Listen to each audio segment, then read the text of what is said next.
Morning. My name is Sally. I'm part of the Creative Capital team, and I'm going to talk to you today about the assessment criteria in the Smarty Grants application form. I'll just share my screen now so that we can step through the form together. There are 5 assessment criteria that the board will appraise your application against. The first criteria is the easiest one to address.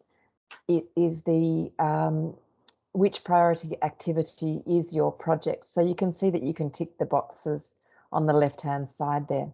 And the next part of this assessment criteria section is to explain what you will do and who you will do it for and how it will benefit the local community and the arts community. Assessment criteria 2 is the service need. This is where you can explain to the assessment board why you need to do the project, who the project will benefit, and what the outcomes will be once your project is complete. So what you need to describe in this section is the base case, where you're at now, and the case for change, where you want to be in the future, and what those improvements will look like.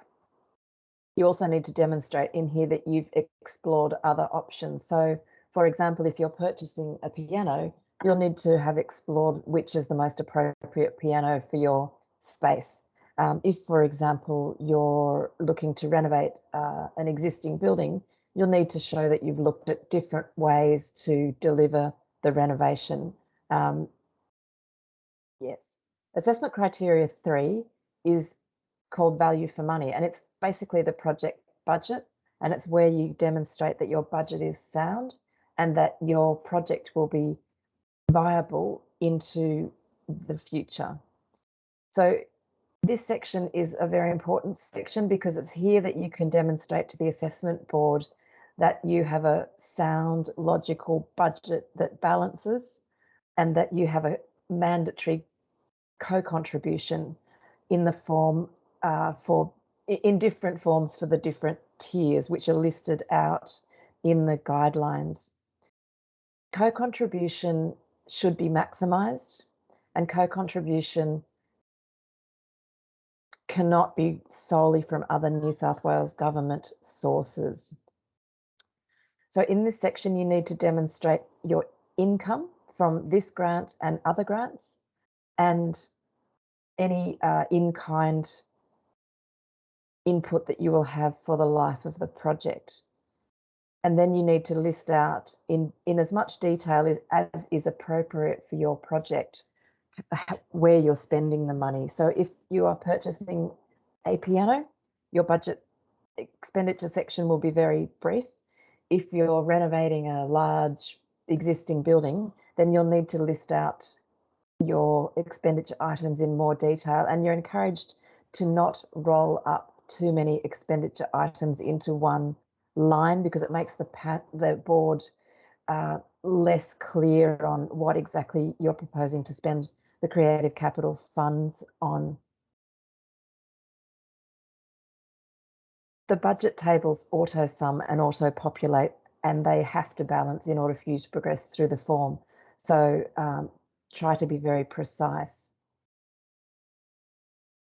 The second part of assessment criteria 3 is value for money, and this is a set of tables where you describe how your project will continue into the future. Again, if this is just a simple, straightforward purchase, this table will not require a huge amount of information. If this is a new build or a significant renovation, you will need to show how your project, how your building can operate into the future. This gives the board assurance that the funding that the government may assist you with will actually have longer term benefits than just the life of the project. Again, this can be very simply populated if you have a simple project, and proportionately will be more detailed the larger the project and the ask. Supporting documentation, always name it so that it's clearly identifiable for the board, and try to keep your files as brief as possible so the assessment board is able to negotiate your attachments quickly.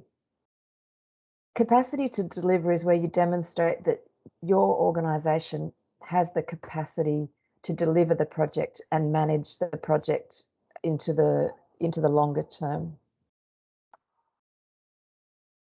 Here we ask you to identify the key milestones for your project. So again, if it's a straight out purchase, there may be only 1 or 2 milestones. If it's a build, there will be several, such as design, DA, etc., etc. You can also detail some non-financial assumptions if there are in this section. And in assessment criteria 4, we ask you to identify the project risks to a level that's appropriate to the scale and size of your project.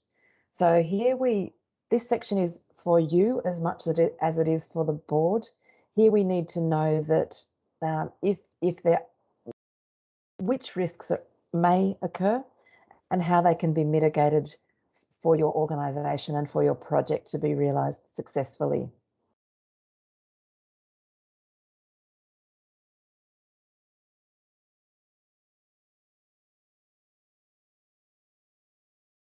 We also want to know who is managing the project and what their skills and experience are. So there's room in this criteria for you to identify the key personnel, who would be the contact people, and what their skills and experience are. This section should give the board an assurance that the right people are on the job and that they know exactly what their role is in the project.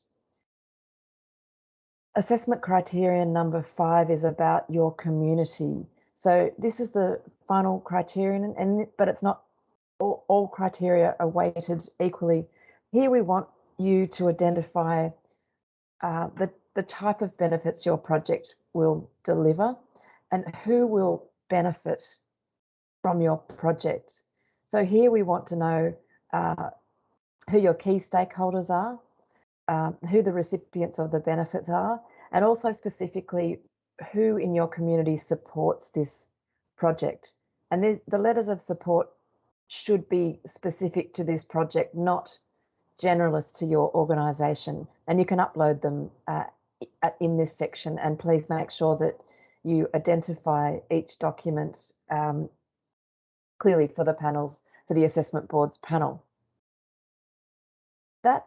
That concludes this section of the video. Thank you for your time, and please call the team when and if you have any more questions.